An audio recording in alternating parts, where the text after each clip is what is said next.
Very good morning my dear students, myself Sanjay Makwana. आज का जो हमारा टॉपिक है वो डिज़ाइन का है और डिज़ाइन में जो हम नया टॉपिक स्टार्ट कर रहे हैं वो है एस्टिमेशन। एस्टिमेशन जो आपका टॉपिक है वो आपका कंपोनेंट डिज़ाइन एंड एस्टिमेशन का है। इसके अंदर जो सब टॉपिक्स हैं वो सबसे पहले अपन बात करते हैं एस्टिमेशन क्या होता है, उसके बाद अपन बात करेंगे कि क्या क्या उसके एम्स होते हैं या ऑब्जेक्टिव्स होते हैं, और उसके बाद अपन इम्पोर्टेंस की बात करेंगे। सबसे पहले अपन बात करते हैं परिभाषा की कि एस्टिमेशन होता क्या है।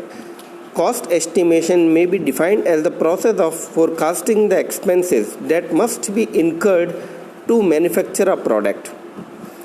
कॉस्ट एस्टिमेशन जो है एक ऐसा प्रोसेस है जिसके अंदर अपन फोरकास्ट करते हैं, मतलब पूर्व अनुमान लगाते हैं जो खर्चे हमारे होने वाले हैं किसी प्रोडक्ट को मैन्युफैक्चर करने के अंदर, किसी प्रोडक्ट को बनाने के अंदर हमारे उसके ऊपर जो होने वाले खर्चे हैं इसका पूर्व अनुमान लगाते हैं कि ये कितना खर्चा इसके ऊपर बैठेगा।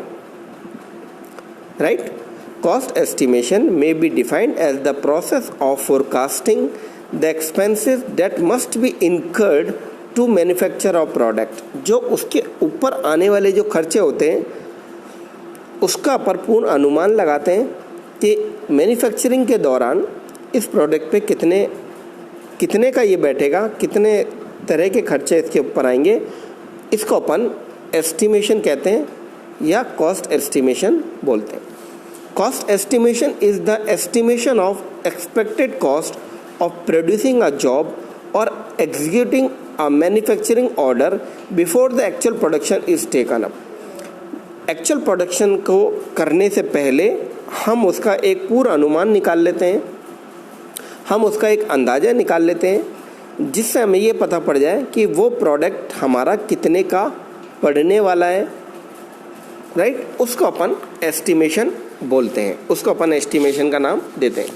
It is the type of prediction. ये एक तरह का पूर्व अनुमान है जो कि नए प्रोडक्ट को बनाने से पहले करते हैं या लिया जाता है।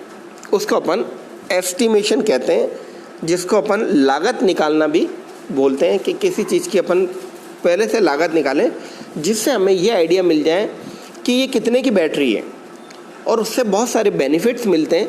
अगर अपन को ये पता लग जाता है कि कितने की बैटरी है तो उससे हमारे को बहुत सारे बेनिफिट्स मिलते हैं जो हमारे इंटरेस्ट में होते हैं, फैक्ट्री के इंटरेस्ट में होते हैं और हमारे ऑर्गेनाइजेशन के हित में होते हैं। Right. Second topic, AIIMS of the cost estimation, या जिसको अपन कह सकते हैं ऑब्जेक्टिव ऑफ कॉस्ट एस्टिमेशन। ये ऑब्जेक्टिव भी अपन इसको कह सकते हैं कि कॉस्ट एस्टिमेशन के क्या ऑब्जेक्टिव हैं।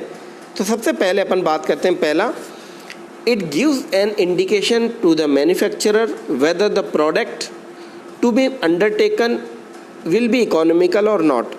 इससे हमें ये आइडिया लग जाता है, ये इंडिकेशन मिल जाता है कि जो प्रोडक्ट अपन मैन्युफैक्चर करने वाले हैं वो हमारे लिए या हमारी फैक्ट्री के लिए इकोनॉमिकल रहेंगे या नहीं। Economical in respect to the financial, पैसे के रेस्पेक्ट में हमारे लिए इकोनॉमिकल रहेंगे या नहीं। Second, it enables the manufacturer to choose from various methods of production that which one is likely to be most economical among all the possible methods. हमें जितने भी पॉसिबल मैन्युफैक्चरिंग मेथड्स हैं उसमें से ये चूज़ करने का मेथड आइडिया लग जाता है कि अमंग ऑल दिस प्रोसेसेस, इन सारे प्रोसेस में से कौन सा बेस्ट मैन्युफैक्चरिंग मेथड है जो इकोनॉमिकल रहेगा हमारे फैक्ट्री के लिए। तीसरा, it enables the manufacturer to fix the selling price of the product in advance of the actual production। हमको किसी प्रोडक्ट को सेलिंग प्राइस डिसाइड करने में, निर्धारित करने में बहुत ही मदद मिलती है इस वाले प्रोसेस से जो कि अपन एस्टिमेशन के द्वारा करते हैं। Fourth, it helps in taking decision to make it और to buy it. Cost estimation से हमें ये डिसाइड करने में भी मदद मिलती है कि ये प्रोडक्ट फलाना प्रोडक्ट हमारे को ख़रीदना है या बनाना है हमारी फैक्ट्री के अंदर, तो हमारे को ये मदद भी हमारे कॉस्ट एस्टिमेशन से प्राप्त मिल जाती है। Next, cost estimation gives detail information of all the operation and there cost.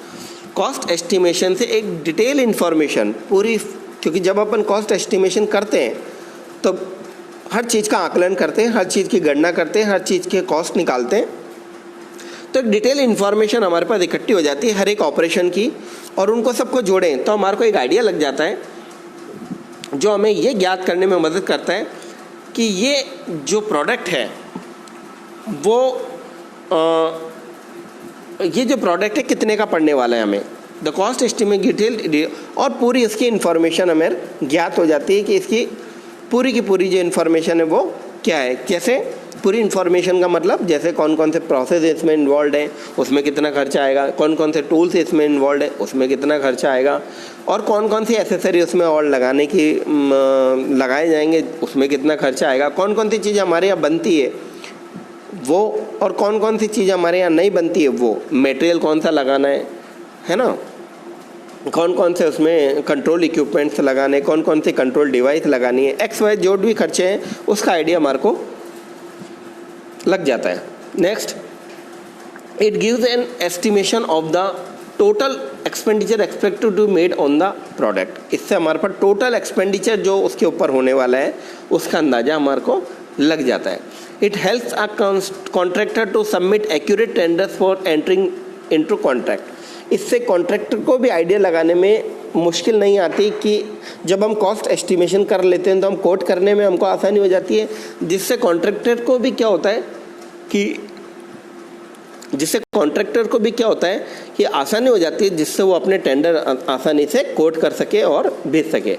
Next, to ascertain which product are profitable to the manufacturer.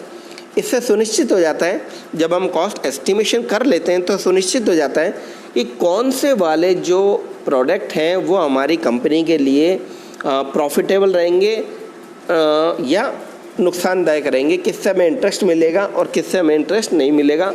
तो एक आइडिया जो है हमारे को कॉस्ट एस्टिमेशन से लग जाता है,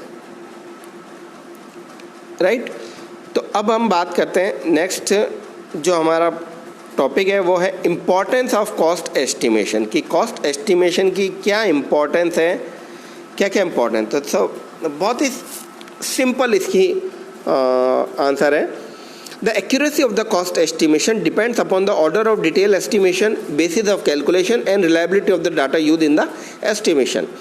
जो accuracy है जिसको अपन importance के नाम से जान रहे हैं, वो depend किस पे, accuracy कि cost estimation की जो accuracy है वो बहुत ही इसमें आवश्यक है, और वो depend किस पे करती है कि estimation का base क्या है, calculations, reliability of the data, जो डाटा हम यूज़ करते हैं एस्टिमेशन के लिए उसके डाटा कितने विश्वसनीय हैं, बेसिस ऑफ कैलकुलेशन और डिटेल ऑफ एस्टिमेशन, ये तीन जो हैं इनके माध्यम से अपन एस्टिमेशन का आधार रखते हैं।